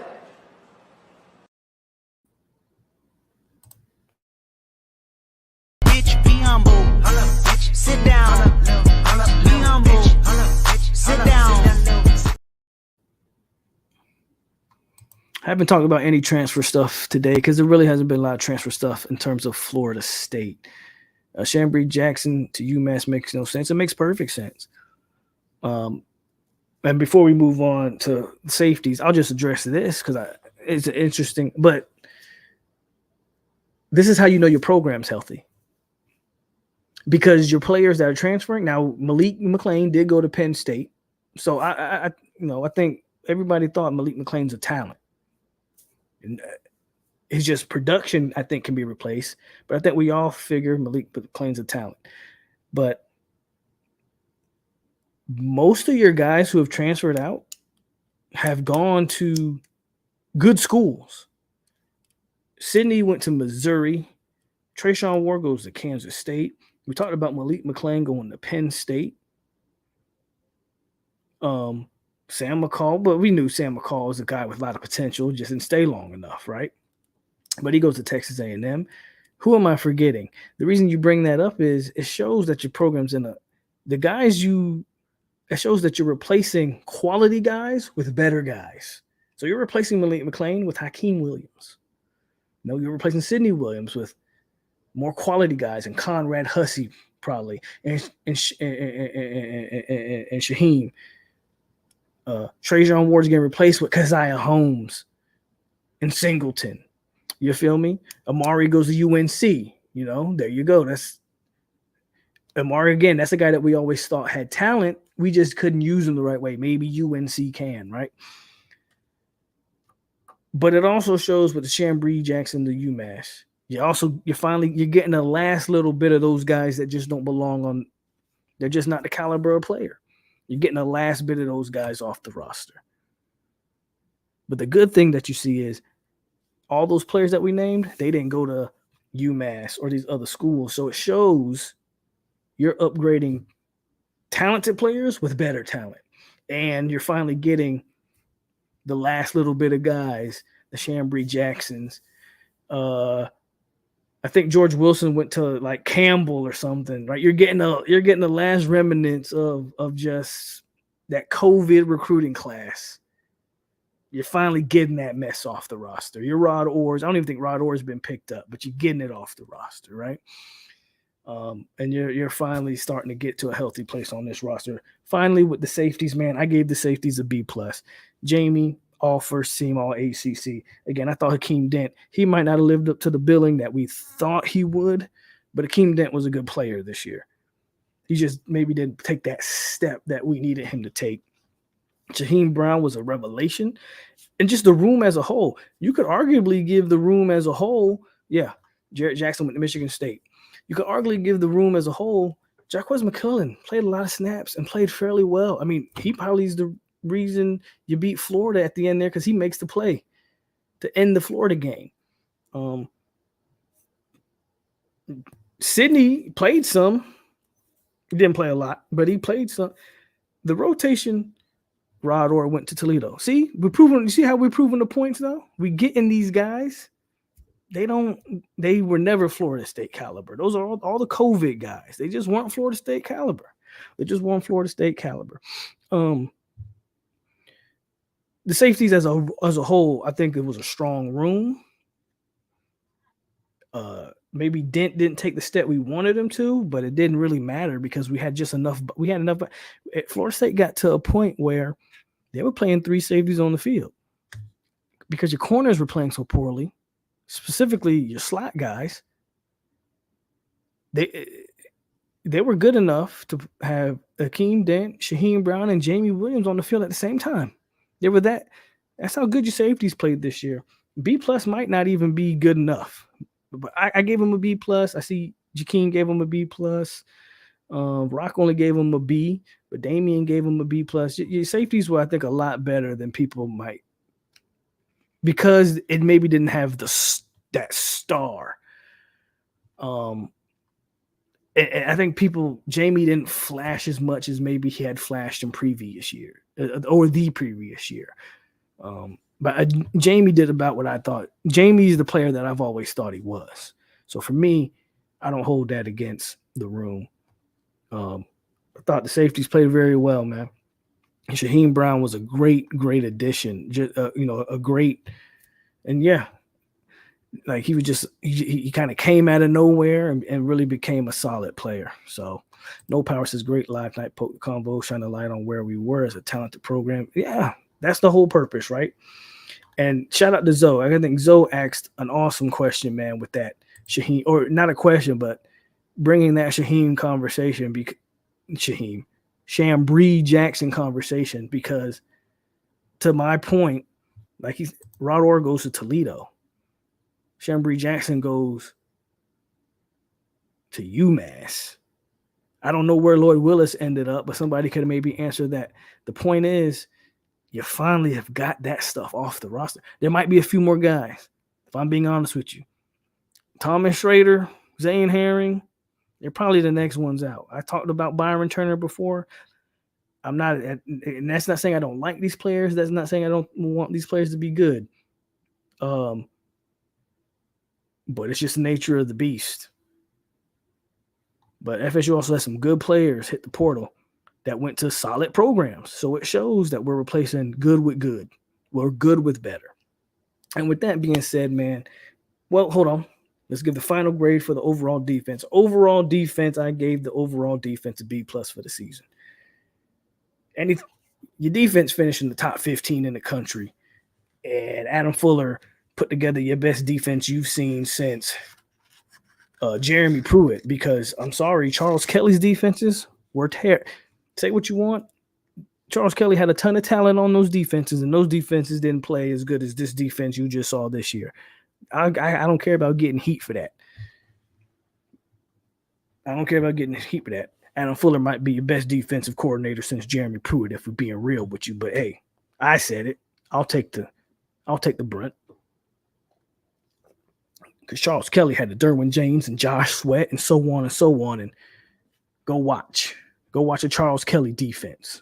But for me, B+ for the defense, man. You don't finish in the top 15, only give up 19 points a game. And yeah, B+. Shout out to Jeff with another $5 dono, man. Jeff just come in here and start spending money. My name is Jeff. Get more money. Get more money. Yeah.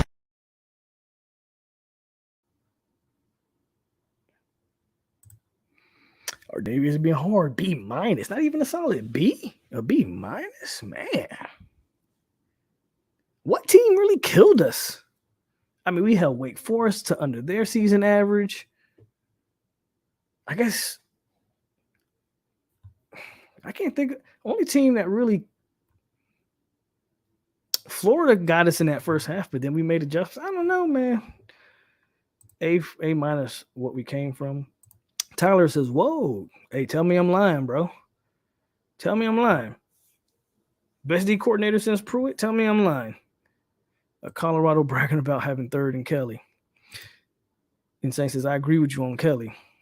Just tell me I'm lying. Show me where I'm lying, bro.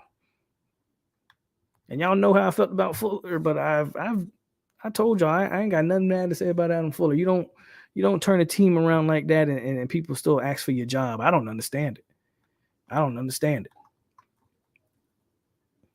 And look at the infusion of talent.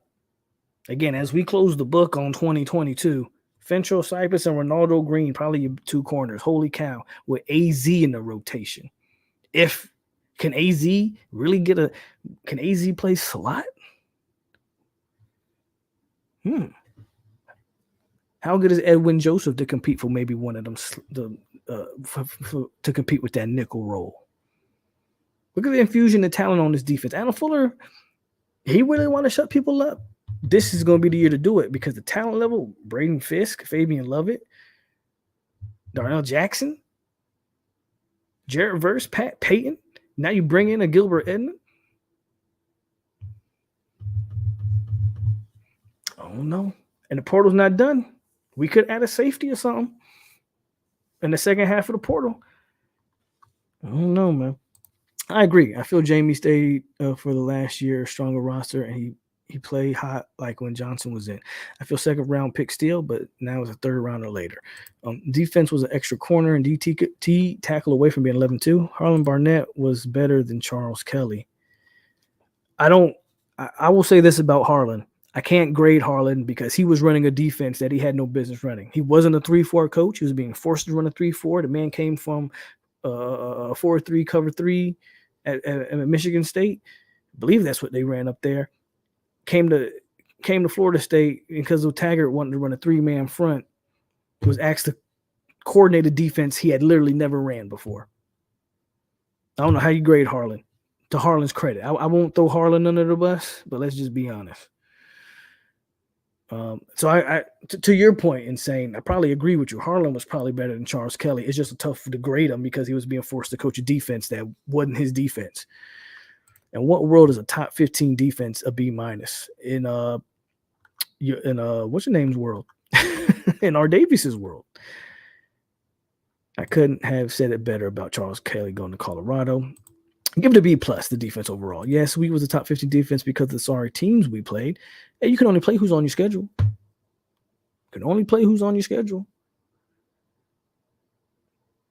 That's all I can say. Do I think we played some bad offenses down the stretch that had something to do with that? Sure. I won't pretend like Syracuse and some of these teams were clicking on all cylinders. I won't pretend like that. But like I said, that's not a knock. I said this before. People that's trying to use it as a knock, you do what you're supposed to do to bad teams. And if FSU's defense wasn't at least good, well, bad offenses would have looked good, like good offenses, or at least average offenses. They did what they were supposed to do. That's the sign of a good offense, defense, sign of a good football team. Yep. Don't run from it. I don't run from it. I damn sure was calling for Fuller's job. Top 15 defense, top 10 offense. The defense to be at least top 15 and not close to top 10. Yeah, I think Zane Herring, Tom Shaner, and two of them tight ends need to go. Them two tight ends ain't going nowhere. If you're talking about Jabril Powers and Brian Courtney, now Jackson West should go somewhere. But those two, Florida State likes those two. They're not going anywhere.